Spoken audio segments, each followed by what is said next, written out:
নমস্কার বন্ধুরা, আশা করি সবাই ভালো আছেন। তো বন্ধুরা, এখন আমি যে বিষয়টা নিয়ে কথা বলবো, তো সেটা হলো এখন আমি দুটো ছবির ট্রেলার এবং একটা ছবির টিজার নিয়ে কথা বলবো। তো প্রথমে যে দুটো ছবির ট্রেলার নিয়ে কথা হলো, একটা হচ্ছে কঙ্গনা রানাওয়াতের ছবি, যেটার নাম হচ্ছে এমার্জেন্সি, যেটা বলা হচ্ছে ইন্দিরা গান্ধীর বায়োপিক বলা হচ্ছে। সেই ছবিটা আমার, সেই ট্রেলারটা আমার কেমন লেগেছে সেই বিষয়ে কথা বলবো। এবং তার পাশাপাশি নানি, ন্যাচারাল স্টার নানির একটা ছবি বেরিয়েছে যেটার নাম হচ্ছে সরিপদা শনিভরম। তো সেই ছবির ট্রেলারটা আমার কেমন লেগেছে সেই বিষয়ে কথা বলবো। এবং তার পাশাপাশি আমাদের, আমার খুবই পছন্দের একজন অ্যাক্টর, মানে শাশ্বত চট্টোপাধ্যায়ের একটা ছবি আছে যেটার নাম আছে জমালের জীবান্ত ভানু। তো সেই একটা টিজার বেরিয়েছে, সেটা আমার কেমন লাগলো সেই বিষয়ে আলোচনা করব। তো তার আগে প্রত্যেকটা বন্ধুকে অনুরোধ করে রাখবো, চ্যানেলটা নতুন হয়ে থাকলে অবশ্যই চ্যানেলটি সাবস্ক্রাইব করে নেবেন। আর যদি ভিডিওটি আপনাদের পছন্দ হয়ে থাকে অবশ্যই লাইক, কমেন্ট, শেয়ার করতে ভুলবেন না।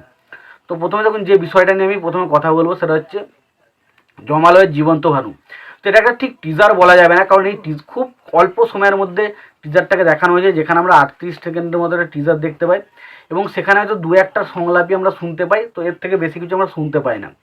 তো সত্যি কথা বলতে দেখুন, এই 38 সেকেন্ডের একটা টিজার দেখে তো বলা যাবে না ছবিটা ভালো হবে না খারাপ হবে, পরবর্তী সময় ট্রেলার এলে দেখা যাবে। তবে দেখুন, এখানে যে ক্যারেক্টারটা করছে ভানু বন্দ্যোপাধ্যায়, সেই ক্যারেক্টারটার যে আচার আচরণগুলো বা তার যেভাবে তাকে আমরা দেখে অভ্যস্ত ছিলাম ছোটোবেলায়, তো সেই ক্যারেক্টারটাকে শাশ্বত চট্টোপাধ্যায় কত ভালোভাবে প্লে করছে সেটাই দেখার মতো বিষয় হবে। তবে সত্যি কথা বলতে আমার যেটা ভালো লেগেছে, মানে মানে টিজারটার মধ্যে যেখানে আর কি বলছে, অম্বরীশ ভট্টাচার্য একটা সিন রয়েছে যেখানে সে বলছে আমি শাশ্বত চট্টোপাধ্যায়ের খুব বড় ফ্যান।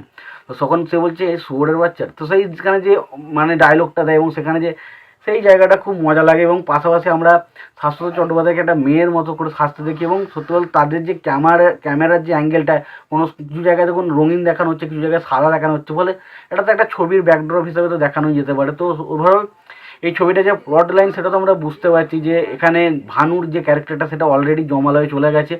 তো দেখা যাক সেখানে গিয়ে আবার সেই একই সেই ভগবানদের সাথে সেই একটা অন্যরকম একটা সেই যমদূতদের সাথে একটা ঝামেলা আছে, সেই বিষয়টা আবার একটা মজার কিন্তু জিনিস কিন্তু আমরা দেখতে পেতে চলেছি। তো দেখা যাক সেটা কীরমভাবে প্রেজেন্ট করে এবং নতুনত্ব কী জিনিস আমরা দেখতে পাই, সেটা দেখার মতো বিষয় হবে।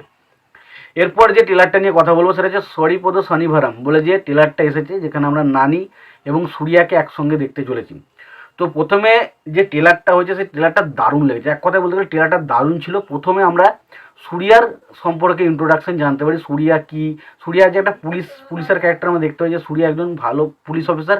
বাট সূর্যা ভালো পুলিশ অফিসার, সূর্যা একজন পুলিশ অফিসার, সে প্রচণ্ড গ্রামবাসীদের ওপর অত্যাচার করে, প্রচণ্ড নির্যাতন করে। কিন্তু এখানে যে আমরা নানির ক্যারেক্টারটা দেখতে পাই, নানির ক্যারেক্টারটা একটু অন্যরকম ক্যারেক্টার। সে কিন্তু প্রত্যেক মানুষ যাদেরকে মারার তার ইচ্ছে হয় সে কিন্তু শনিবারেই মারে, অন্য কোনো বারে মারে না। সেরকম হয়তো অন্যবার কোনো মারবে কিনা সেটা বলতে পারছি না, বাট ছবিতে কিন্তু এরকমই একটা ইন্ট্রোডাকশন দেওয়া হয়েছে যে সে কিন্তু শনিবারেই কিন্তু মানুষজনকে মারছে। সুতরাং বোঝা যাচ্ছে যে কি, কেন সে শনিবারে মারছে, কি কারণ, বা শনিবারটার সাথে তার সম্পর্কটা কি, এবং সে কি আদৌ অন্য কোনো বারে মারে। এবং সে দেখুন, সে এই গ্রামের কোনো মানুষজন নয়, কিন্তু সে যখন পরবর্তী সময় আসছে এবং তার সাথে সূর্যার ঝামেলা এবং সে গ্রামের মানুষকে কীভাবে বাঁচাচ্ছে, তো সেই জিনিসগুলো কেন হচ্ছে, সে কেন এসে মারছে এবং সে শনিবারই কেন মারছে এবং তার পেছনে রিজন কী, সেই সমস্ত কিছু জানতে গেলে অবশ্যই তো সিনেমাটা দেখতে হবে। তো সত্যি কথা, সিনেমার ট্রেলারটা দারুণভাবে ডিজাইন করা হয়েছে এবং স্পেশালি এখানে নারীর পারফরমেন্স, তার অ্যাকশন সিনগুলো বলুন, তার যে ডায়লগ ডেলিভারি বা হাঁটা চলা স্টাইল, গেট আপ, সেটা দারুণ লাগে। এবং তার চোখ মুখের যে ইন্টেন্সিটি, তার যে চোখ মুখের যে অ্যাকশন করার সময় যে দৃশ্যগুলো ফুটে ওঠে সেটা বেশ ভালো লাগে। এবং লাস্ট মুহূর্তে যে জুতো মানে বুটটা এরমভাবে হাতে ধরছে সেই সিনটা দেখতে খুব ভালো।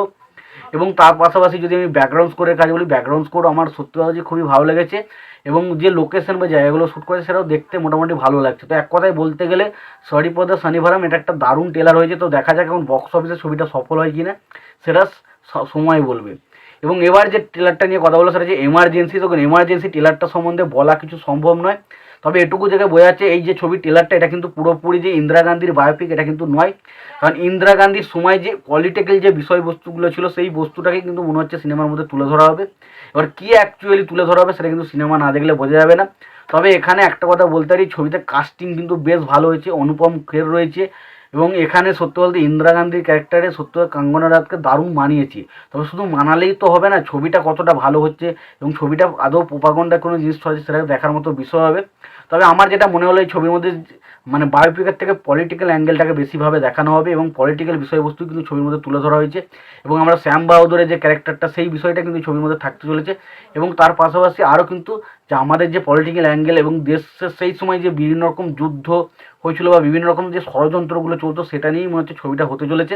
তো ওভারঅল যদি ট্রেলারটার কথা বলি, ট্রেলারটার যে কাটিংটা করেছে সেটা বেশ মজাদার এবং এটা যেহেতু একটা ড্রামা ছবি, তো ড্রামা ছবির ক্ষেত্রে যে মানে যে বিষয়গুলো দেখানো দরকার এবং যেটা আমাদের সেটা কিন্তু যথেষ্ট ভালোভাবে করতে পারে।